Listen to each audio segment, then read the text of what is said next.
ایک آرٹسٹ تھا، اس کا ایک بہت ہی لائق شاگرد تھا۔ اس شاگرد نے اپنے استاد سے اجازت لی کہ مجھے اجازت دیں کہ میں ایک تصویر بناؤں اور تمام لوگوں کے سامنے رکھوں تاکہ لوگ ہمیں بتا سکیں کہ اس میں کیا کمی ہے، اور مجھے اپنے ہنر کا بھی پتہ چل جائے گا کتنا ہنر سیکھ پایا ہوں آپ سے۔ چنانچہ استاد نے اجازت دے دی۔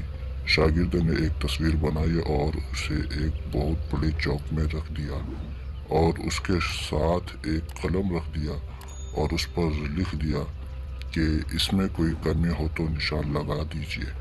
کچھ دنوں بعد جب وہ تصویر لینے گئے تو دیکھا کہ پوری تصویر نشانوں سے بھری ہوئی تھی۔ شاگرد بہت افسردہ ہوا۔ استاد نے اس کو تسلی دی اور کہا کہ ایک ایسی تصویر اور بناؤ جو تمہارے ہنر سے کم درجے کی ہو اور اسی جگہ رکھ دو، مگر اس بار اس تصویر پر لکھنا کہ تصویر میں کوئی کمی ہو تو اسے صحیح کر دیجیے۔ جب کچھ دن بعد اس تصویر کو دوبارہ دیکھا گیا تو اس پر کوئی نشان نہیں تھا۔ اس بار شاگرد خوش ہوا اور استاد سے پوچھا کہ یہ کیا، جبکہ پچھلی تصویر میرے ہنر کا اعلیٰ نمونہ تھی، مگر اس پر اتنے نشانات لگے تھے کہ تصویر نشانات کے پیچھے دب گئی اور تصویر کی جگہ نشانات نے لے لی تھی۔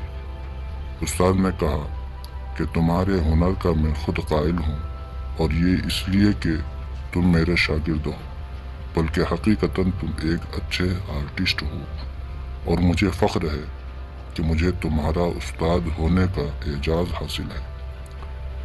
تمہیں اس طرح اپنے ہنر کا آزمانے کی ضرورت ہی نہیں تھی، مگر تمہاری تصویر چوک میں رکھنے کی تجویز میں نے اس لیے قبول کی تھی کہ تمہیں لوگوں کے مزاج سے اپنے ہنر کو پرکھنے کا تجربہ ملے، اور تم نے خود لوگوں کو پرکھ بھی لیا کہ ایک اعلیٰ درجہ کی تصویر میں خامی تلاش کرنے کے لیے کہا تو ہر شخص نے نشان لگایا، لیکن جب دوسری تصویر جو پہلی تصویر سے کافی نچلے درجے کی تھی اس کی اصلاح کے لیے کہا تو کسی نے ایک نشان بھی نہیں لگایا۔ اس لیے یاد رکھو، اگر اپنے ہنر میں آگے بڑھنا ہے تو لوگوں تاثرات لیتے رہو، مگر ان میں الجھے بنا اپنے کام میں 100% دیتے رہو، سبق یہ لوگوں کی فطرت ہے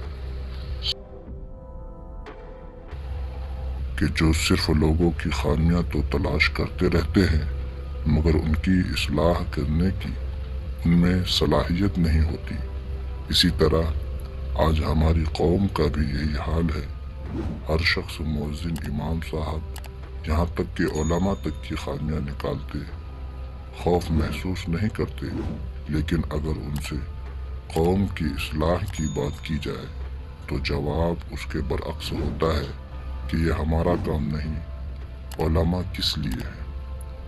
کسی کے عیب پر نگاہ ڈالنے سے پہلے اپنا محاسبہ ضرور کر لیں۔ شکریہ۔